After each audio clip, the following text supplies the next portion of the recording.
Hello, c'est HR, votre chroniqueur. Alors aujourd'hui, je vais vous parler du film Abigail. Il s'agit d'un film d'horreur et honnêtement, je n'ai pas du tout été convaincu. Avant d'aller plus loin, n'oubliez pas, si vous n'êtes pas abonné, pensez à le faire. Pensez surtout à la petite cloche pour les notifs. Let's go! Ma putain de balle.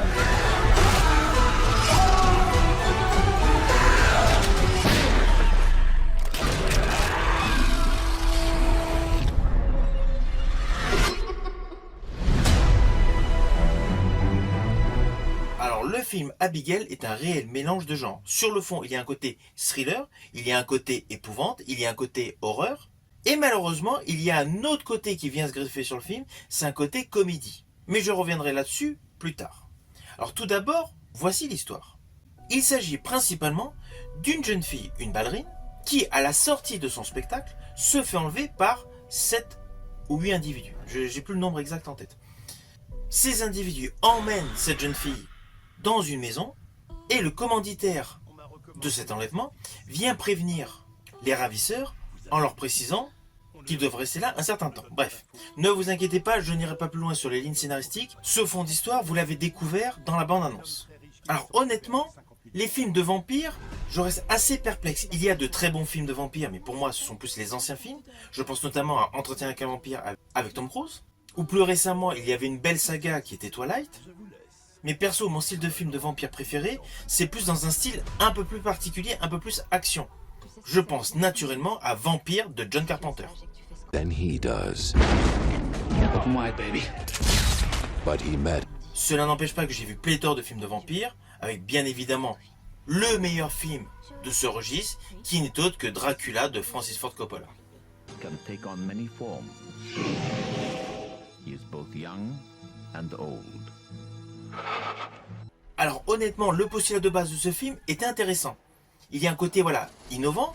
Le grand vampire méchant du film n'est autre qu'une jeune fille au faciès innocent, de surcroît ballerine, ce qui rajoute un effet supplémentaire complètement antagoniste au postulat du vampire. L'idée que des ravisseurs la kidnappent, sur le fond, c'est bon. Mais malheureusement, l'histoire tourne assez vite en rond. Cela n'empêche pas qu'il y a de très bons effets visuels. Il y a de très bons effets gore également. Lorsque je dis effets gore, je pense principalement à ce que vous allez découvrir dans l'une des séquences de ce film, en lieu et place du sous-sol. Sans oublier une tête qui a été coupée. Bref, ne vous inquiétez pas, Je ne détaillerai pas du tout plus les effets gore. Mais bon, Ce film a beaucoup d'effets visuels intéressants, c'est clair.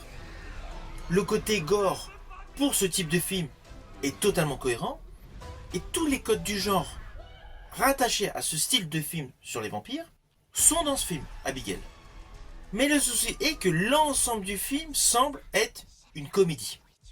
Il y a trop de désinvolture. Malheureusement, dans ce film, il y a de nombreuses séquences, honnêtement, qui sont complètement désuètes.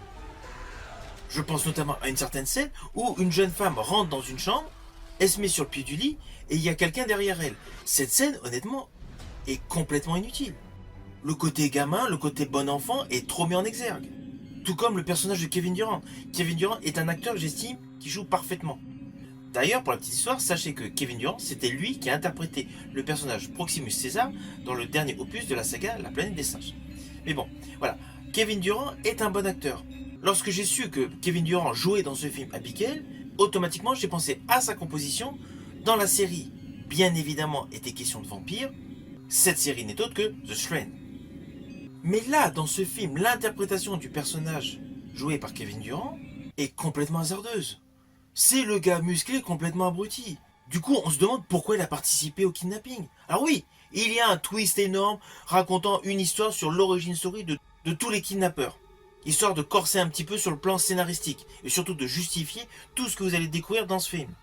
Mais sur le fond, quand on réfléchit, si le personnage interprété par Kevin Durant est aussi naze, pourquoi il est là? Tout comme le twist sur le passé des différents ravisseurs. Honnêtement, il est un petit peu tiré par les cheveux. Ah oui, cela ajoute un côté scénaristique à suspense. C'est indéniable. Et ça justifie les belles scènes de combat. Vous allez avoir des os qui craquent, avec des giclures de sang, bref. Mais j'estime que le scénario est vraiment léger.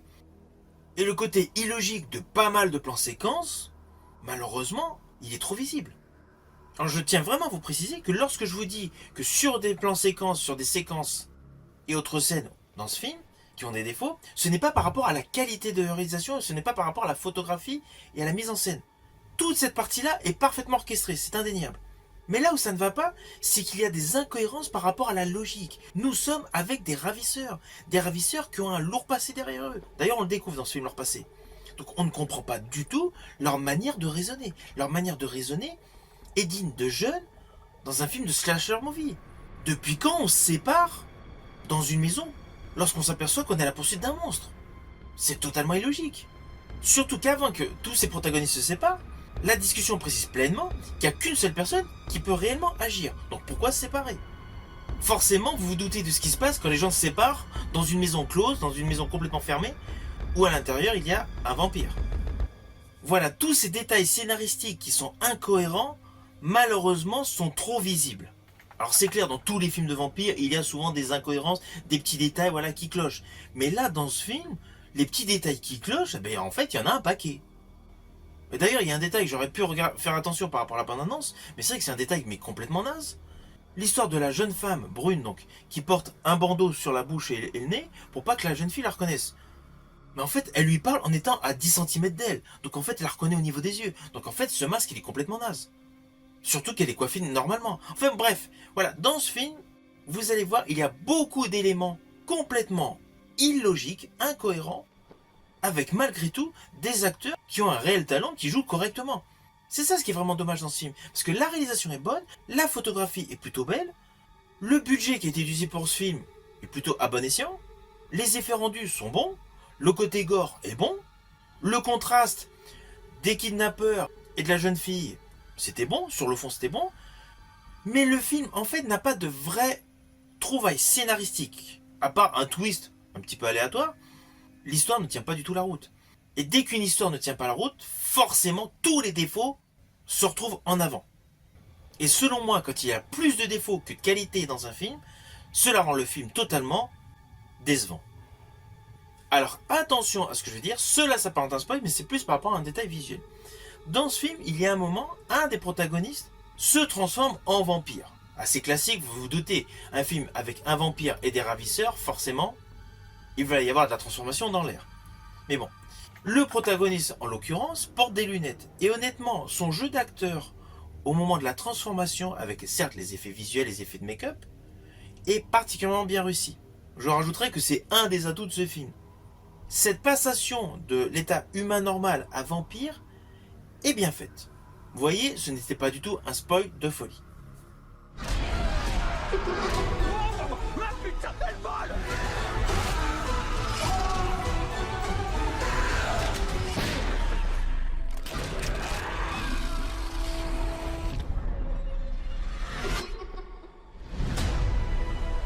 Alors au final, bien évidemment, ce n'est pas du tout un film que je vais vous conseiller d'aller voir au cinéma.